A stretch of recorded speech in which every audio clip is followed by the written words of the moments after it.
तिकडे जायकवाडी धरण 100% भरण्याच्या मार्गावर आहे। 3 दिवसांपासून सुरू असलेल्या पावसामुळे जायकवाडी 97% भरले।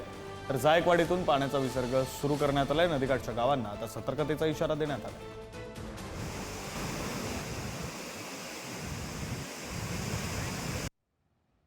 पैठणचं जायकवाडी धरण आता पूर्ण क्षमतेने भरण्याच्या मार्गावर असल्याने आता जायकवाडी धरणाचे 18 दरवाजे अर्ध्या फुटाने उघडण्यात आलेले आहे। आपण त्याच जायकवाडी धरणाच्या दरवाजाजवळ आहोत आणि माझ्या पाठीमागे तुम्ही हा मनमोहक असा दृश्य पाहू शकतात। पांढरं शुभ्र पाणी या धरणाच्या दरवाजामधून गोदाकाठामध्ये झेपावत आहे ने साधारणतः 18 दरवाजे आहेत जे अर्ध्या फुटाने उघडण्यात आलेले आहे। मराठवाड्यात गेल्या अनेक दिवसांपासून जोरदार पाऊस होत आहे।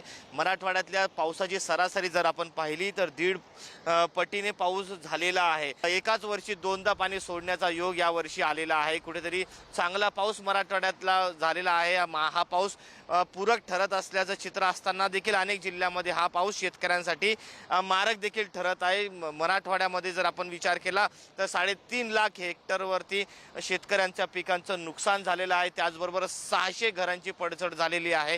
13 जणांचा आतापर्यंत मृत्यू झालेला आहे आणि हे एकंदरीत अशी परिस्थिती आहे। मात्र आता कुठेतरी परिस्थिती पुन्हा सुधरत आहे। पाऊस थांबलेला आहे आणि आता जे धरण आहे त्या विविध धरणातून पाणी देखील सोडण्यात येत आहे आणि सर्वात मोठा मराठवाड्याचा धरण म्हणून ज्याची ओळख आहे हा जायकवाडी धरणातून आता 18 दरवाजांद्वारे अर्धा फूट विसर्ग सुरू करण्यात आलेला आहे।